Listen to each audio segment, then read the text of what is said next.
¿qué tal? Vamos a continuar trabajando con los contenidos que tenemos que abordar en este cuarto año de física. Si hacemos un reconto de lo que hemos visto, hemos trabajado magnitudes y unidades, la utilización de factores multiplicadores. Posteriormente comenzamos a explorar con la cinemática el movimiento rectilíneo uniforme, o sea que se producía a velocidad constante, y vimos algunos problemas que se podían complejizar bastante, como los problemas de encuentro, cuando dos móviles se desplazan en sentidos contrarios a velocidad constante, los problemas de encuentro por persecución, cuando un móvil alcanza a otro que le lleva una cierta ventaja, y los problemas de separación, también para estimar la distancia después de un cierto tiempo cuando dos móviles se mueven en sentidos contrarios. Bien, esos problemas son los que nos habían presentado en una primera instancia un sistema de ecuaciones, algo nuevo, con el cual nos familiarizamos, sobre todo con la operación de esas ecuaciones. Despejes de ecuaciones, pasajes de términos, separación de términos. Todo esto era como refrescar las matemáticas. Ahora sí, lo que vamos a empezar a trabajar es la segunda parte de cinemática que vamos a ver, que son aquellos movimientos donde la velocidad no permanece constante, cambia.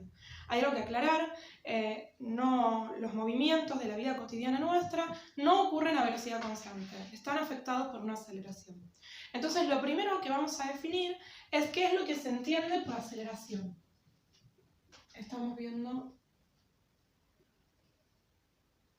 cinemática y estamos haciendo una introducción al movimiento rectilíneo uniformemente variado. ¿Sí? Movimiento rectilíneo uniformemente variado. Lo primero que quiero que recordemos es que yo tenía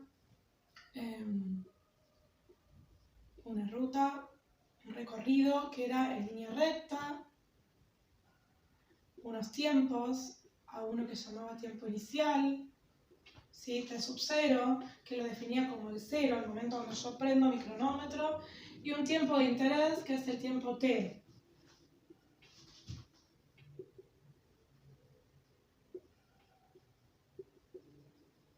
Esto sucede para cualquier movimiento, ¿sí? Hay un sentido del movimiento y el hecho de que este sea el tiempo 0 y este sea el tiempo t me define que este es el sentido positivo. Recuerden que no hablamos de tiempos negativos y que en realidad lo que estoy marcando en el eje yo no es el tiempo, sino que es la posición. Recuerden, teníamos una posición inicial a la cual definíamos como 0 y aquí íbamos a tener una posición en el tiempo de interés a calcular o dada, no importa, que era otro dato. Lo que teníamos en MRU era una velocidad constante. Si la velocidad era 10 metros por segundo, siempre valía lo mismo. Lo que tenemos en este nuevo movimiento es una velocidad que cambia. Aparece la magnitud de aceleración, que se define como constante, es siempre la misma.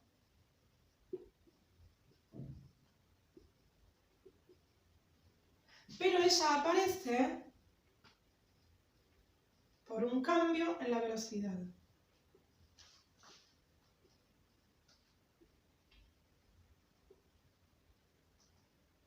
¿Cuándo cambia la velocidad? Pues bien, la velocidad cambia cuando yo vengo a una velocidad y de repente duplico esa velocidad, entonces la aumenté, en ese caso aumentó mi velocidad.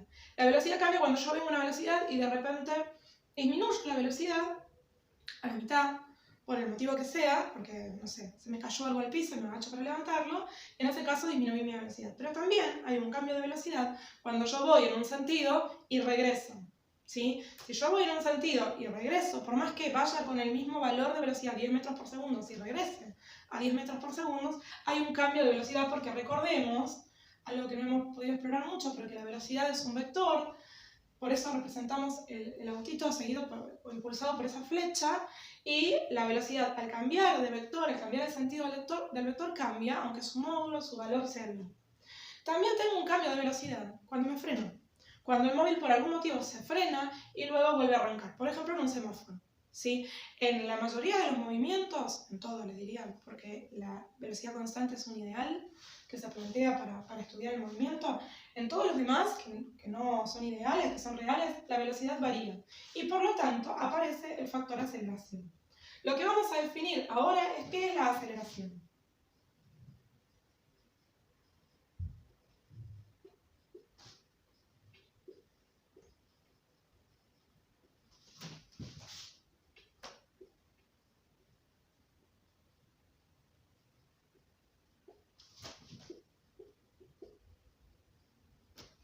Bien, definimos la aceleración como el cambio de la velocidad en el tiempo.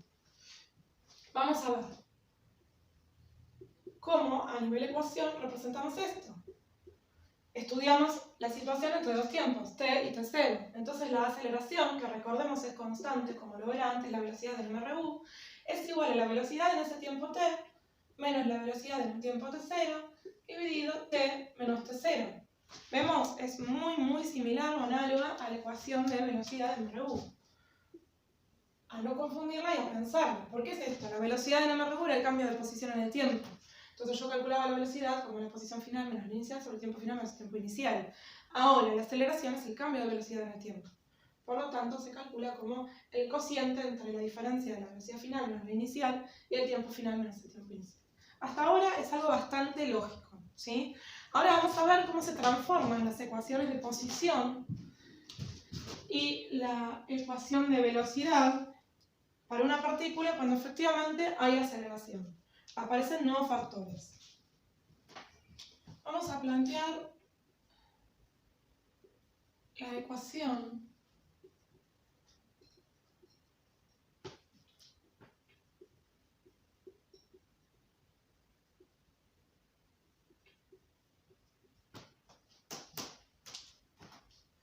de posición en el tiempo para MRV, movimiento rectilíneo uniformemente variado. Recuerden, uniformemente variado, ¿por qué? Sigue siendo en línea recta, pero lo que cambia es la velocidad. Varía la velocidad uniformemente.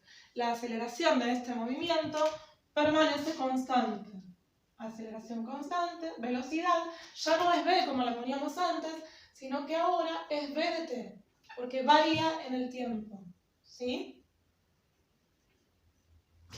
Bien, entonces, ¿cómo planteamos la ecuación de posición? Bueno, la posición para este tipo de movimiento que varía en el tiempo es la posición en un tiempo t es igual a la posición en el tiempo inicial más la velocidad inicial por t menos t0 más un medio por la aceleración por t menos t0 al cuadrado. Esta ecuación tiene un porqué, es deducible a partir de gráficas. Nosotros vamos a simplemente tomarla por una cuestión de tiempos y de aprendizaje. De este movimiento lo que vamos a explorar nada más es reconocer que hay un tipo de movimiento que es el más común, que presenta aceleración y que requiere un manejo de una ecuación un poco más complejo. Nos vamos a ir al origen de esta ecuación. Bien. ¿Cómo expresamos la ecuación de velocidad? ¿Cómo calculamos la velocidad en el tiempo para MRV? Porque yo puedo tener de datos la velocidad inicial, la velocidad del tiempo inicial, pero ellos pueden preguntar cuál es la velocidad en el medio, ¿sí? En el medio entre t y t0. Y para eso tengo una expresión de cálculo de velocidad que se deriva de la ecuación de aceleración que tuvimos antes.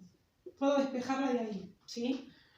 Me dice que la velocidad en un tiempo t es la velocidad en un tiempo t0 más la aceleración por t menos t0. Y esa es mi expresión de la ecuación de velocidad. Copiamos aquí de nuevo la ecuación de aceleración.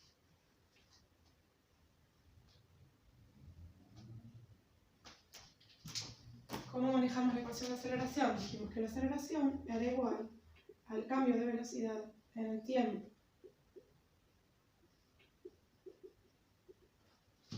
Bien, atente con la aceleración. La aceleración puede ser positiva. ¿Cuándo? Cuando la velocidad aumenta. O sea, cuando la velocidad de t es mayor a v de t0. Aumenta la velocidad. ¿Sí? Puede ser también negativa. Una cosa, en este caso, el movimiento es acelerado.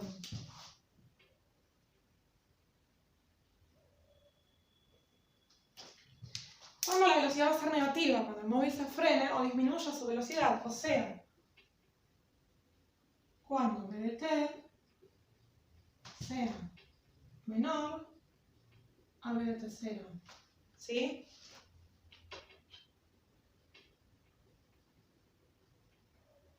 Disminuye la velocidad. el movimiento es desacelerado.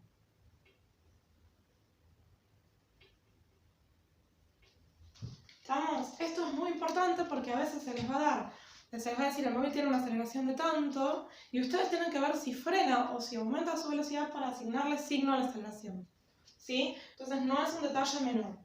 Bien, con estas ecuaciones estamos en condiciones de empezar a trabajar problemas de MRV. Ahora voy a hacer un videito aclarando algunas cuestiones sobre los gráficos y las representaciones de estas funciones.